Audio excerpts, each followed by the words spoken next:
It's time for a Try a Chapter video, holiday edition.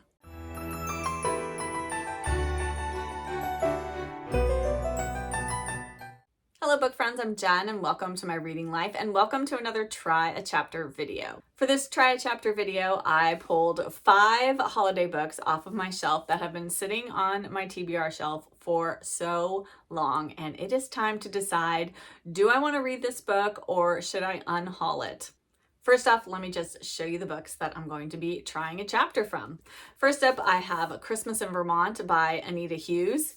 And I think this is just, a delightful and charming love story about the magic of second chances during the most festive time of the year. All right. And then next up, I have A Christmas Shopaholic by Sophie Kinsella. And then I have The Christmas Bookshop by Jenny Colgan. This next one, I'm not exactly sure how I'm going to go about reading this because it's short stories, so they aren't really chapters, but that is My True Love Gave to Me, edited by Stephanie Perkins. These are 12 holiday stories, so I don't know, I might just read like a page out of a few of the stories and see if the intros just kind of pull me in. I don't know, we'll see. And then lastly, I have a middle grade mystery, and that is Mistletoe and Murder. This is by Robin Stevens. It is a Wells and Wong mystery, and I can't even remember where I heard about this book or why I picked up a copy of it, but I'm gonna give a chapter a try and see if I still want to read it. I probably won't sit and read all of the books right now, but I think I'm gonna try to read at least one first chapter. So I'm gonna do that, and then I'm gonna come back and tell you what I thought.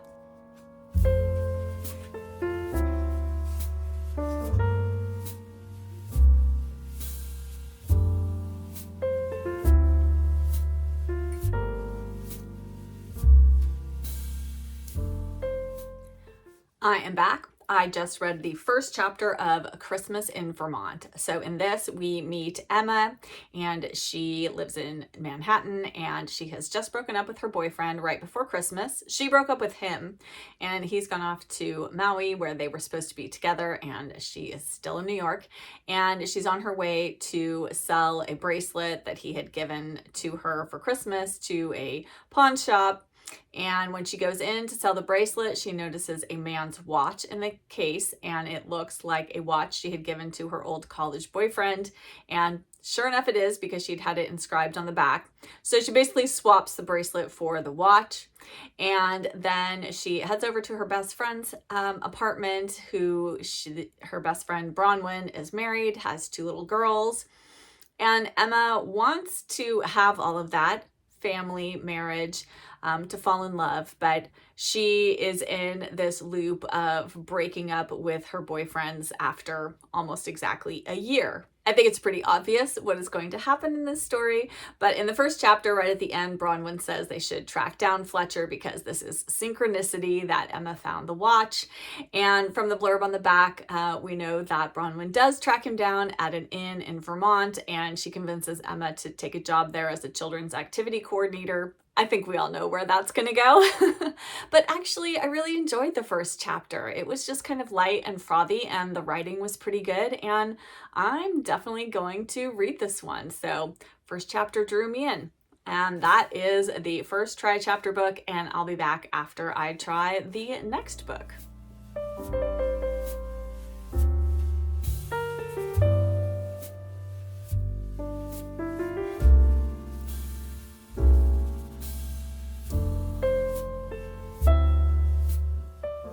I'm back after reading the first chapter of book 2, which was Christmas Shopaholic.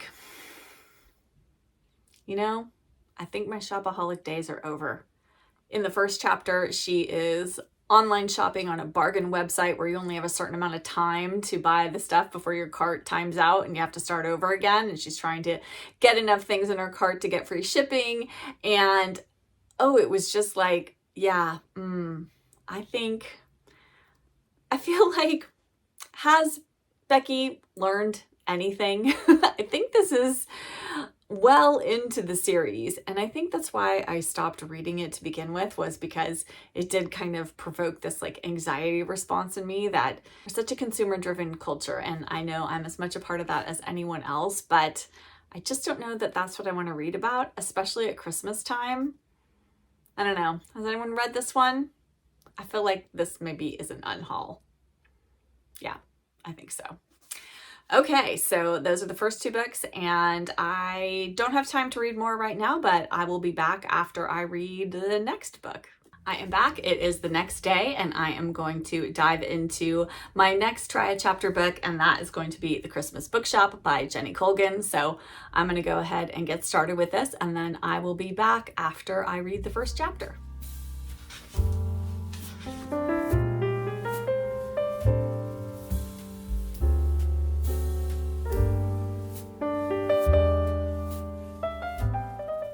Okay, I'm back. I read the prologue and the first chapter of The Christmas Bookshop. And in the prologue, we meet Carmen, and she works at a department store. She's in her early 30s, and the department store ends up closing, and she loses her job. And she has a sister, Sophia, who's married, has 2 kids and a baby on the way.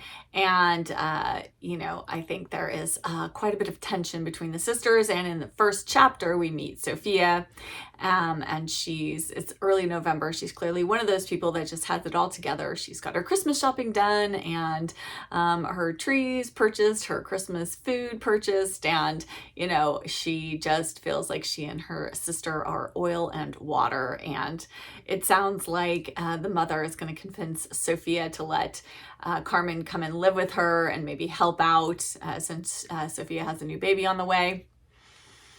I'm not sure.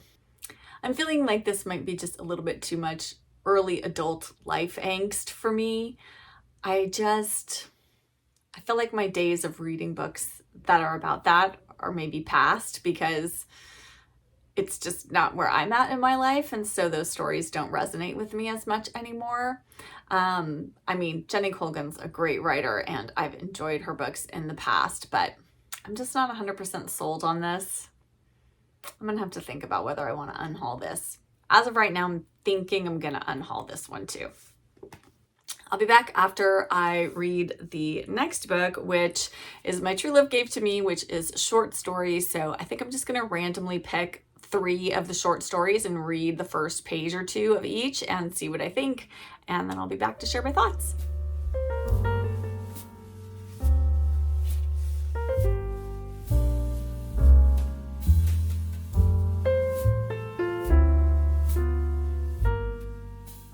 And I'm back.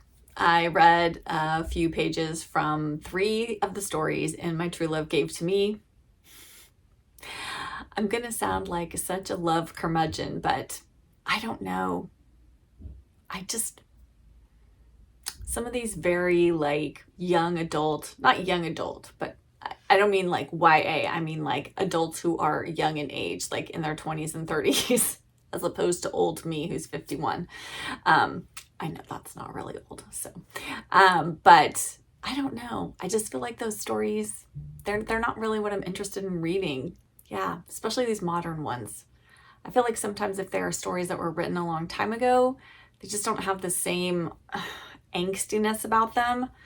I think it's the angst I don't like. So yes, I think I'm going to pass this one along. I think I might donate this one to a little free library, because it seems like the perfect time of year, and maybe the right person will find this in a little free library and it will brighten up their holidays. So I think that's what I'm going to do with this one. And I just have one more book to read. I don't really have time to do it right now, so I'm going to come back and do the chapter of Mistletoe and Murder, and then wrap up my holiday try a chapter and let you know which books I'm keeping and which books I'm going to unhaul. So I'll be back.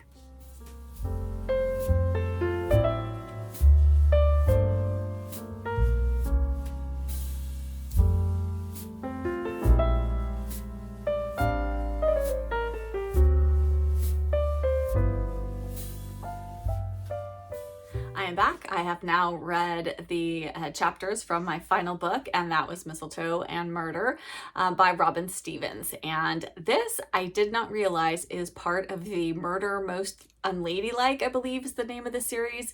My edition calls it a Wells and Wong mystery, which is why I didn't realize it was part of that series. For some reason, I also thought that series was an adult mystery series, but I definitely think this is middle grade, unless someone can tell me otherwise. But from what I've read so far, it really reads like a middle grade mystery. And I really enjoyed this. I read actually the first 2 chapters because they were only like 3 or 4 pages long. And then I decided to stop because I want to go and read the first few books in the series. I think this is book 5.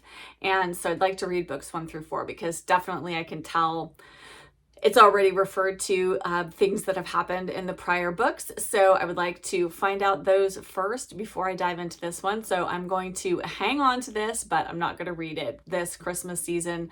Maybe I'll save it for next Christmas if I can get those 4 books read sometime next year.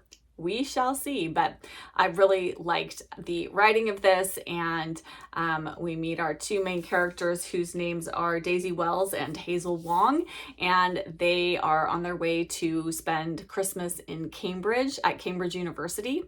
And that's all I'm going to say because that's really as far as I got. And then I just didn't want to have anything else spoiled from any of the earlier books. So yes, but I'm intrigued to start a new mystery series. And if anyone's read this, can you tell me if you enjoyed this or not? Because it seems very good, at least what I read in this one so far. And that is it for my holiday try-a chapter. I read the first chapter of 5 books, and of those 5, I am going to unhaul 3 of them. The Christmas Bookshop by Jenny Colgan, Christmas Shopaholic by Sophie Kinsella, and My True Love Gave to Me, a collection of short stories edited by Stephanie Perkins. Pretty much getting rid of all the holiday rom-coms. I don't know, I think I have moved on from the holiday rom-com phase of my life, and I think I've read enough of those. Some of them I have really enjoyed in the past, but I'm just not in the mood for them at the present moment. But I am keeping 2 of the books. I am keeping Christmas in Vermont by Anita Hughes, and I do think this does have a romance aspect to it, but something about the writing style really drew me in, so I am keeping this one, gonna give it a go. And then I'm also keeping Mistletoe and Murder by Robin Stevens, and going to try the first books in this series and then hopefully read this maybe next Christmas. I would love to hear from you. Have you read any of these books? Am I making a mistake unhauling any of these? I don't think I am. It's not that the books themselves are bad. It's just not what I feel like reading. And I know I want to have books on my shelf that I feel drawn to, especially since I am doing my Read My Shelves challenge next year. And I think those I will pass on. I think I'm going to put them in some little free libraries in my neighborhood because this is the perfect time of year. Wouldn't you love to open a little free library and find a holiday book in there? But definitely let me know any of your thoughts about any of these books down in the comments below. And I'd also love to know what's a holiday book that you are really looking forward to reading this season or that you've already read and enjoyed. You know, I love talking all things bookish down in the comments with you. As always, thank you so much for watching this video. If you enjoyed it, please hit that like button and subscribe if you aren't already subscribed. I would love to have you join my bookish community, and I'll be back with another Vlogmas video very soon. Bye!